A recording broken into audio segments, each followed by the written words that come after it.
The Reconstructionist Radio Podcast Network presents Axe to the Root with Bo Marinov, where you get a Christian Reconstructionist perspective on the pressing issues of today.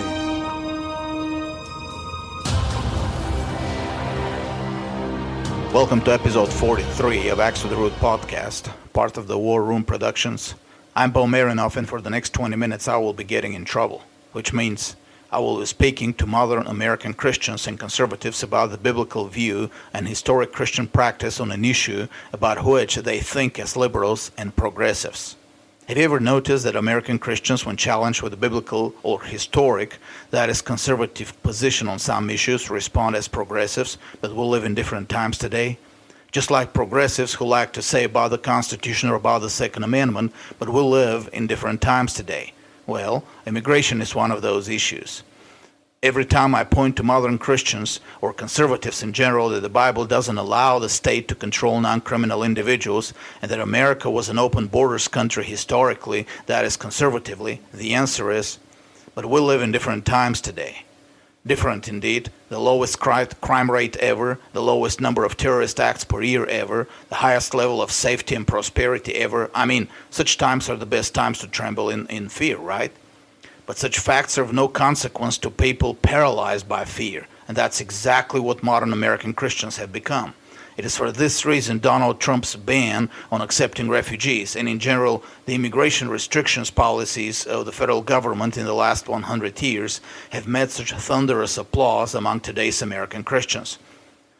We are safer and more prosperous than ever before, and yet we're more scared and fearful than ever before, and thus the times are different now, so let's cheer for policies that have no support in the Bible and have no support in the history of Christendom, but were always policies of the enemies of God. But my point here today is not to argue about the facts. There's plenty of evidence that much of the reporting about the threat of Islam or terrorism or of the refugees is either exaggeration or plain fake news. Thomas Edlund has exposed some of it in his blog post, legitimizing lies. Others have done it too. I have done it in some of my articles. My purpose today is to examine some of the assumptions we make today about the kind of society we want to have in principle, and the relation of that society to safety and security. I know we have had a previous episode where I talked about safety, security, and state worship, so it may sound like I'm repeating myself. I'm not. We just need to address the issue of safety and security from all its points because of this idolatry of fear we have among the majority of Christians in the United States. An idolatry which trumps everything they read in the Bible and is effectively destroying the gospel testimony of the church in the United States. Donald Trump's immigration ideas, ban on refugees from certain countries, and immigration restrictions in general have been praised and supported and rooted for by the majority of Christians on the basis that they're just common sense. You know, when you're facing that humongous threat by Islam and Muslim terrorists, it is common sense to close your borders and isolate yourself so that you can fend off the threat. Now, for the purposes of our talk here, we will ignore the fact that the threat is really insignificant and doesn't deserve the $100 billion spent every year on it, in addition to the $500 billion spent on dropping bombs on Muslim countries, which create resentment fueling terrorism in the first place. Our focus this week will be, is it really common sense to close our borders to refugees in order to achieve safety, even if the threat was real? Let me start with common sense, or rather the deception involved in the phrase common sense. To explain that deception, I need to return you all back to the 1990s, the longest decade in my life, and perhaps the longest decade in the lives of millions of Eastern Europeans. The longest because it made us meet with the worst discrepancy of expectations and reality. Communism had fallen politically, but the economic and social effects of communism were still around. In the first 5 years after the fall of communism, the economies in Eastern Europe were still in shambles. There were shortages and food was scarce. In this situation, it looked like common sense that the government should control, in one way or another, prices and goods and should keep the regulations and price controls which were a leftover from communism. After all, with the scarcity of food, if there were no regulations and price controls, food would be so expensive no one would be able to afford it, right? Well, With the low prices, everyone could afford it. It just wasn't there. At times, it was a daily struggle to buy food. Bulgaria, a country which for most of its history has been a net exporter of food, was struggling to feed its own people in the 1990s.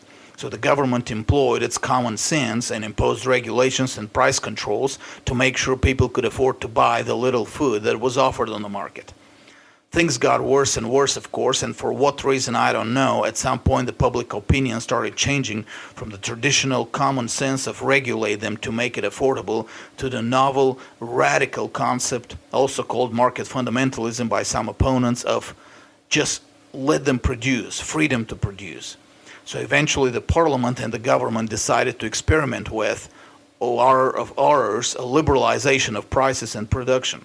Defying the common sense, by an act of parliament, the bulk of regulations on food production, import, export, and pricing were removed overnight. So now the speculators could take advantage of the shortages, and where a loaf of bread used to cost 25 cents, they could sell it for $2.5 now if they want it. Now the average monthly income was a little over $100 at the time. Guess what? It never happened. First, within just a couple of weeks, the stores were full with food. Prices first jumped just a little bit above the previous regulated levels and then quickly dropped back to below them for most products. Most of it was imported, for the agriculture was desolated under communism, but within a few years, owners of agricultural lands figured it out. By year 2000, Bulgaria was back to being a net exporter of food, disproportional to such a small nation. Even today, this is the country with the lowest food prices in the European Union.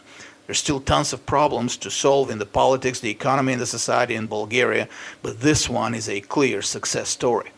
Put it on your list to visit one day. You may be shocked to find how much food you can buy for your dollars, and it's real food, not Walmart junk.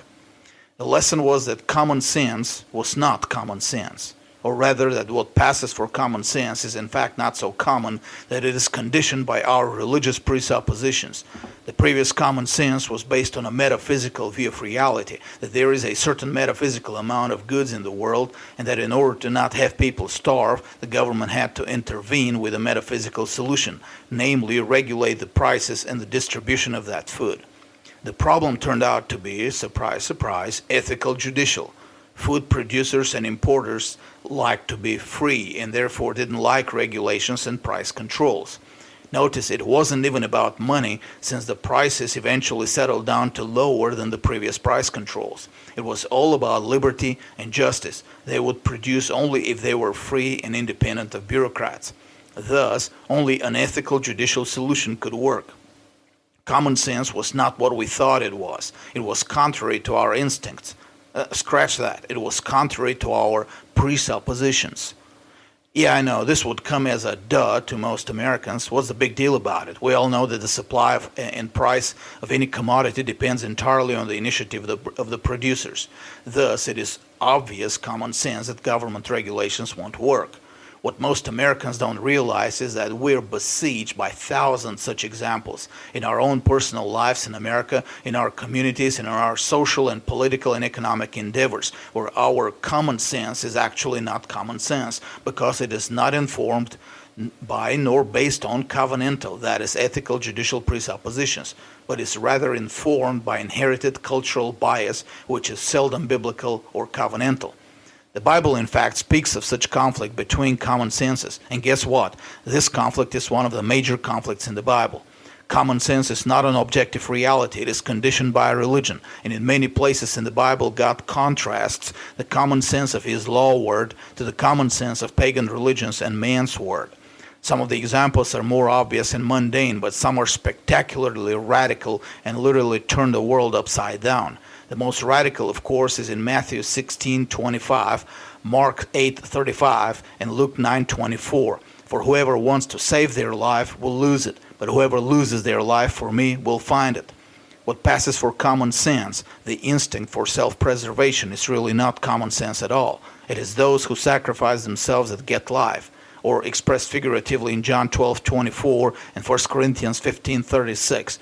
The seed doesn't come to life unless it dies. Another, just as radical, has to do with principles of leadership. Matthew 20:25 through 27. To be a leader among the Gentiles, one has to learn how to lord over people. But in the kingdom of God, whoever wants to be a leader must become a servant, a slave. Or, as Dennis Peacock expressed it in a lecture about 30 years ago, whoever serves, leads.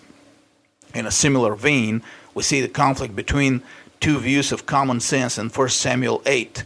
The elders of Israel had abandoned God and wanted a king to solve the problems with the arbitrariness of the courts and national security. I mean, what could be more common sense than having a king to deal with these issues? Isn't that what the government is supposed to do?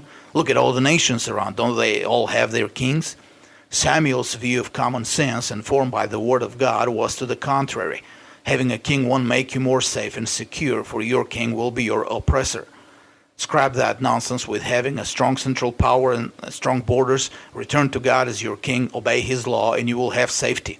Common sense in the final account is not so common, and it's not really sense, that is reason. It is nothing more than the outworking of a faith. When the faith is false, the common sense will be false too, and you will know the faith of a person by his views of common sense. This is an important truth to keep in mind when we look at the modern conservative and Christian view of immigration controls, and especially on the travel and refugee bans of Trump's administration. The main argument for such controls and bans is supposed common sense. We live in such a dangerous world, with so many enemies trying to destroy America, Therefore, it only makes sense to close our borders and thus provide safety for the U.S. and its citizens. Again, such dangers are grossly exaggerated and even imagined given the real data. But is that common sense really common sense? Could it be that such common sense is based on a false faith and is therefore false? Is it possible that the Bible has a different common sense for us? And what does the Bible say about strangers and national security? In my lectures on immigration of 2 years ago, I laid out the principle for biblical immigration policies.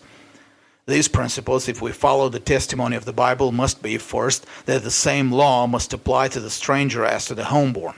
This, of course, applies to the basic rights of individuals against the state, not against God, the rights protected in the second table of the Ten Commandments, namely life, liberty, and property, if we appropriate this convenient summary. And second, that the function of the state is only to punish evildoers, not to control non-criminal individuals, which means any person who has not committed a crime, as the Bible defines crime, should be left free to pursue his goals and improve his own life and the life of his family in any manner he decides and in any place he decides. These two biblical principles, of course, logically lead to the only biblical defensible immigration policy, namely open borders. Since some people are eager to misinterpret this concept, I will only throw in that open borders for non-criminal individuals is not unprotected borders against criminals or hostile armies. It only means that as long as we have individuals for whom we have no proof to be part of an army or to have committed a crime, we should not stop them from traveling or from seeking gainful employment or safety for their families. Now, when we have a testimony against certain individuals, that's a whole nother ballgame altogether. In those lectures, I also expounded on a concept that is embedded in the biblical view of borders and the stranger, namely a society that is a city of refuge, which means a society which opens its gates and borders for people fleeing slavery, persecution, or other injustice. It was not just the cities of refuge within Israel where someone who had killed a person without intent could flee to. Israel was supposed to be a society open to the world to see and taste, and to the world's poor and oppressed to flee to and join. There were no laws that established any restrictions on immigration, nor was there any institution that would control immigration. To the contrary, the law expected that strangers would freely come to live in Israel and take advantage of its liberty and economy and even of its system of care for the poor. The charity that the law prescribed was to be extended to the poor not only of Israel but also to the stranger. Gleaning was to be open to all, including the stranger. Leviticus 19:10, Deuteronomy 24:21. The tithe each year was to be deposited in the towns for sustenance of the poor, actually each third year.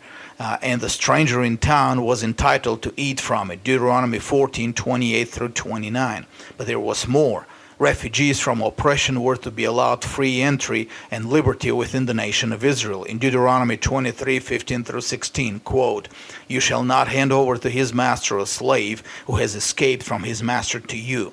He shall live with you in your midst, in the place which he shall choose in one of your towns where it pleases him. You shall not mistreat him." In other words, not only was Israel to have open borders and full legal protection to immigrants, it was supposed to be a sanctuary society. Now keep in mind that Israel was not the United States, a mighty and populous nation protected by two oceans, the technological miracle of the world, spending on its military and security as much as the 20 largest nations combined. It was a small nation surrounded by greater nations, all utterly hostile to it and its God, lacking any centralized authority or professional standing army. The surrounding nations were ruled by military hierarchies, which normally went on military raids to acquire slaves. This meant that any fugitive slave could belong to a military leader in a neighboring country. Offering such a slave for sanctuary could mean a foreign policy conflict, leading directly to war. Our common sense today would tell us that such sanctuary policy would be detrimental to the national security of Israel, and yet God specifically commanded that runaway slaves were granted freedom and full legal protection in Israel. Such sanctuary was not limited to slaves, however. Any individual could immigrate to Israel and settle and become a citizen, even if he originally belonged to the enemies of Israel, even if Israel was at war with them currently. In fact, such defectors seemed to be extremely valuable, and they often became political, military, and religious leaders. Rahab is a well-known example, but there are many more. Caleb, the leader of the largest tribe, Judah, was a Kenizzite. Meanwhile, his own countrymen, the Kenizzites, were one of the Canaanite tribes whose land God would give to Israel, Genesis 15:19. Uriah, the husband of Bathsheba, was a Hittite, another tribe whose land was to be taken and the tribe wiped out, and yet he was a neighbor of the king of Israel and a captain in his army. Obed-Edom was a Philistine, a compatriot of Goliath of Gath, and yet the Ark of the Covenant stayed in his house for 3 months, 2 Samuel 6:11, and he and his 68 relatives later served before the Ark in the tabernacle, 1 Chronicles 16:38. If Israel was as fearful as modern Americans, and if its borders were closed to immigrants in times of wars, worse than anything America has experienced, these men would never be able to come to Israel and join Israel. Man's safety is in closed borders and building walls. God's safety, true safety, is in building a sanctuary society. In comparison, the pagan nations around Israel were all closed to immigrants. Edom would not allow Israel to pass through their land. Egypt had closed borders, and a permission by the Pharaoh was needed to settle in it. Pagan Greece and Rome denied any rights to non-citizens. How is it then that God commanded Israel to be a sanctuary society in the midst of so many enemies who had closed borders? How was God planning on building safety? The answer is that the safety of a nation is not in its isolation, but in its relations, and specifically in its evangelism in a way to those outside. Israel had a superior culture of superior liberty and justice for all. Nothing in the pagan world could compare to this. That's why the nations were invited to see and experience the law of God in action. Deuteronomy 4:5-8 establishes this function of Israel and its laws as evangelistic tool. Quote, "See, I have taught you statutes and judgments, just as the Lord my God commanded me, that you should do this in the land where you are entering to possess it. So keep and do them, for that is your wisdom and your understanding in the sight of the peoples, who will hear all these statutes and say, surely this great nation is a wise and understanding people. For what great nation is there that has a God so near to it as is the Lord our God whenever we call on him? Or what great nation is there that has statutes and judgment as righteous as this whole law which I'm setting before you today?" End of quote. Solomon, in his consecration prayer for the temple he built, declared the same principle of evangelism through open borders in 1 Kings 8:41-43. Quote, "Also concerning the foreigner who is not of your people of Israel, when he comes from a far country for your name's sake, for they will hear of your great name and your mighty hand and of your outstretched arm. When he comes and prays toward this house, here in heaven your dwelling place, and do according to all for which the foreigner calls to you, in order that all the peoples of the earth may know your name, to fear you, as do your people Israel, and that they may know that this house which I have built is called by your name." End of quote. The principle was clear. A godly society is a sanctuary society. It is not afraid to keep its borders open. It welcomes the stranger and grants him protection. It especially welcomes those who flee persecution and sets them free. And it invites the world to come and experience the superiority of its liberty and justice for all. By doing this, a sanctuary society wins the hearts and the minds of its enemies. That is, in a way, evangelizes them, and thus prevents wars and disasters. A paranoiac society which keeps its borders closed and returns the slaves to their masters earns only the hatred of the world and the wrath of God. And there is no wall nor immigration policy that can prevent that wrath. This was the accepted common sense of Christian America for 3 generations after the War for Independence. America kept its borders so open and invited the huddled masses of the world, yearning to breathe free, to come to its shores and join it. And as long as America did it, it grew and prospered and became the mightiest nation on earth, commanding 50% of the world's GDP. Until, in 1920, a coalition of socialists, occultists, racists, and warmongers was able to change the tide and pass the first immigration restriction laws. After 1920, America was no more a sanctuary society, except for a very short time in the 1980s. And it is more insecure today than ever. Contrary to man's common sense, closed borders do not provide safety. Only a sanctuary society can be safe. When we as a nation reject the plea of the oppressed and return them to their oppressors, God delivers us to our worst fears. That's why Trump's executive order will only bring more insecurity and more danger on America. The reading I will assign for this week are 2 essays by Gary North. One is old and exists in a PDF format and can be searched through Google: The Sanctuary Society and Its Enemies. The other is fairly recent and is titled Immigration Control, Federal Social Engineering. And as usual, I will ask you to consider supporting Bulgarian Reformation Ministries, a mission in Eastern Europe which has been preaching and teaching the comprehensive application of the gospel of Jesus Christ to every area of life, from personal ethics to institutional justice, and has proven to be successful in its work. Visit BulgarianReformation.com, subscribe to the newsletter, and donate. And God bless you all. This was a Reconstructionist Radio War Room production. Axe to the Root with Bo Marinov. Please visit BojidarMarinov.com and ReconstructionistRadio.com/Axe to the Root.